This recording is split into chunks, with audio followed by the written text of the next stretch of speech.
नमस्कार, मैं हूं आपके साथ मयंक। तो देखिए, बिहार में पहले दौर के लिए नामांकन पूरा हो गया है और उसके बाद महागठबंधन को लेकर बड़ी खबर।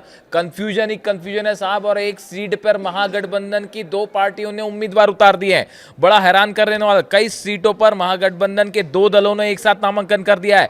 जैसे बछवाड़ा से कांग्रेस और सीपीआई, वैशाली से आरजेडी और कांग्रेस के उम्मीदवारों ने नामांकन कर दिया, गौड़ा बहराम से आरजेडी और वीआईपी ने पर्चा भर दिया है, वहीं लालगंज से आरजेडी और कांग्रेस के उम्मीदवारों ने नॉमिनेशन कर दिया है। इसके अलावा राजापाकड़ और रोसड़ा में सीपीआई और कांग्रेस के प्रत्याशियों ने नामांकन कर दिया है।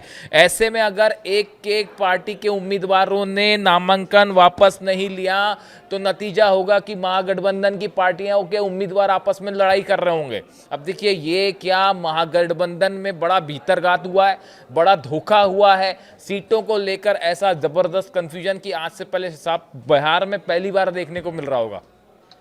अब देखिए, ये कई सीटें बछवाड़ा, वैशाली, गौड़ा बहराम, लालगंज, राजापाकड़, रोसड़ा, ये 6-7 सीटें ऐसी हैं जहां पे महागठबंधन के दल आपने सामने, जैसा हमने बताया, बछवाड़ा में कांग्रेस वर्सेस सीपीआई की जंग हो गई। सीपीआई के उम्मीदवार ने भी नॉमिनेशन फाइल कर दिया है और कांग्रेस ने भी कर दिया है। वैशाली में आरजेडी और कांग्रेस आमने सामने, बताइए और इससे बड़ा क्या हो सकता है।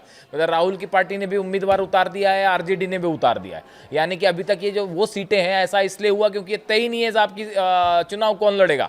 अब एक को वापस लेना पड़ेगा। ये मैसेज जो जनता है उनमें ये मैसेज जा रहा है कि जब महागठबंधन में आपस में उम्मीदवारों के बीच में सहमति नहीं है तो एक उम्मीदवार को क्या वोट दिया जाए, इसको लेके बड़ा कंफ्यूजन है। और क्या इससे आने वाले दिनों में तेजस्वी को बड़ा नुकसान हो सकता है? क्या सीएम पद की रेस में तेजस्वी के लिए झटका है? कांग्रेस और आरजेडी के बीच में आखिर ये दलों का बंटवारा समय रहते सीपीआई के बीच में क्यों नहीं हो पा रहा है? इसकी बड़ी वजह क्या है? क्यों ये हुआ कि आखिरी में जो है मुकेश सहनी ने अनाउंस कर दिया कि वो चुनाव ही नहीं लड़ेंगे? क्या मुकेश सहनी के साथ भी धोखा किया गया? क्या उनको जो है सीट वो जितनी चाह रहे थे वो उन्हें नहीं दी गई? या पीछे की बात कोई और है कि उन्हें कहीं राज्यसभा जाने के लिए, एमएलसी बनाने के लिए कुछ इस तरह का ऑफर है?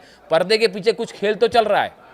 ये भी कहा जा रहा है कि कई मुकेश सहनी जो है वो एनडीए में शामिल ना हो जाएं। खबरें ये भी थी कि अमित शाह जी से मुलाकात भी कर सकते हैं, इस तरह की तमाम बातें। लेकिन उन्होंने पीसी करके कह दिया कि मैं चुनाव ही नहीं लड़ूंगा।